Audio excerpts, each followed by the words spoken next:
lagi dari kelompok 1 mata kuliah komputer dasar di Grove International Theological Seminary.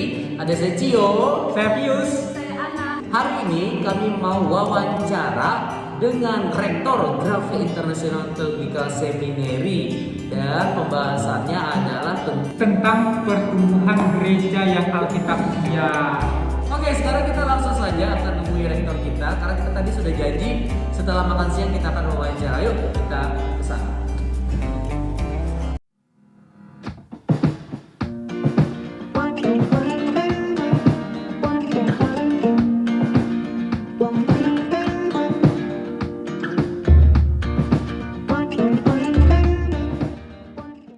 Ternyata hari ini kita gagal karena ternyata rektor kita ada jadwal mau siaran Facebook Live, jadi dia sekarang lagi istirahat dan juga dia nanti akan mempersiapkan materinya. Nah, oleh sebab itu kita lanjut besok lagi ya. Iya. Oke, nggak apa-apa ya.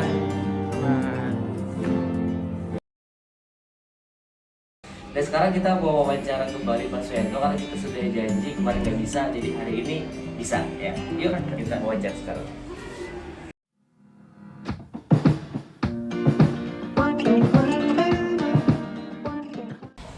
Jadi sekarang kita sudah bertemu rektor dari Grove International Theological Seminary dan sekarang kita mau wawancarai dengan materi yang sudah kita siapkan dan judul yang sudah kita berikan dari kemarin, yaitu pertumbuhan gereja yang alkitabiah. Kita mau tanya seperti apa sih sebenarnya pertumbuhan gereja yang alkitabiah itu? Nah, kita langsung tanya saja kepada Dr. Suhendro Riau. Selamat pagi Bapak. Ya, selamat pagi. Kabarnya baik aja ya Pak? Baik. Ya, jadi Pak, kami ada tugas dari salah satu mata kuliah komputer dasar dan sekarang kami mewawancarai rektor dari GITS dan kami ambil tema yaitu pertumbuhan gereja yang alkitabiah. Sebenarnya yang alkitabiah itu pertumbuhan gereja yang bagaimana sih Pak sebenarnya? Ya. Bapak sedikit. Mungkin kita bisa bagi pertumbuhan secara kerohanian dan pertumbuhan secara fisik. Pertumbuhan kerohanian sendiri masih bisa dibagi. Jadi pertumbuhan kerohanian semangatnya, kebenaran yang diserap ya, secara doktrinalnya gitu. Sedangkan pertumbuhan fisik itu masih bisa dibagi juga, yaitu jumlah orangnya, ya, bangunannya, kan hal demikian. Jadi kalau GBIA sejak awal kita memahami, mempelajari kisah para rasul, start awal gereja yang Tuhan mau itu pertumbuhan yang lebih ditekankan itu adalah pertumbuhan yang bersifat kerohanian, yaitu memahami kebenaran, ya, lahir baru, kemudian semakin tahu kebenaran lanjutan, dan kemudian semangat untuk menyelamatkan orang lain lagi. Jadi sebenarnya itu berputar. Orang mendengar Injil, diselamatkan, kemudian diajar untuk memahami kebenaran, dan kemudian karena sudah diselamatkan dan memahami kebenaran, terjadi keinginan untuk menyelamatkan orang lagi. Kayak ada siklus gitu ya. Nah, ya otomatis itu mungkin setelah itu akan memerlukan yang tadi fisik itu. Setelah fisik orang bertambah, berarti memerlukan fisik bangunan. Tapi polanya hampir semuanya itu start dari di rumah. Di Alkitab ya, bahkan di surat-surat Rasul dikatakan bahwa mereka di jemaat di rumahnya Filemon, jemaat di rumahnya Aquila, Priscilla. Nah itu berarti stopnya di rumah, ya.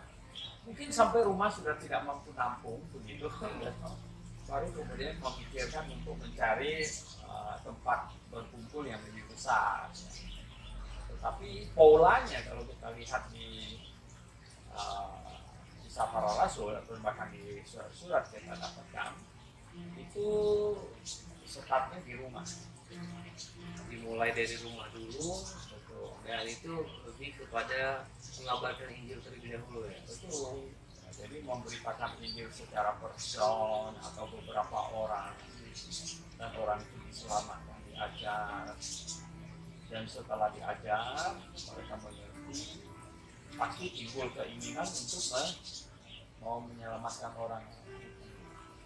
Kalau gitu, kalau sudah misalnya berkumpul terus dapat tempat yang lebih besar, selanjutnya apa yang bisa dilakukan? Apakah cukup segitu aja Pak, atau ternyata ada tindak lanjutnya lagi? Oh, saya pikir setelah jumlah orang berkumpul semakin besar, itu akan terhimpun dua hal, yaitu akan terhimpun tenaga manusia dan akan terhimpun dana. Nah, ini dua hal ini yang akan banyak manfaat positifnya untuk ini pembangunan jemaat di mana-mana. Ya, jadi ada tenaga orangnya.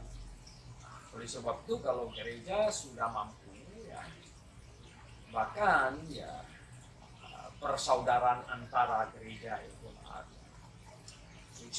mendukung untuk berdirinya para church seperti sekolah teologi.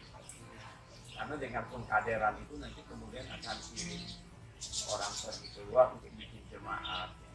Karena sampai Tuhan datang, yang Tuhan mau gereja lakukan itu adalah apa? Gereja melahirkan gereja di mana-mana sampai memenuhi dunia ini. Begitu.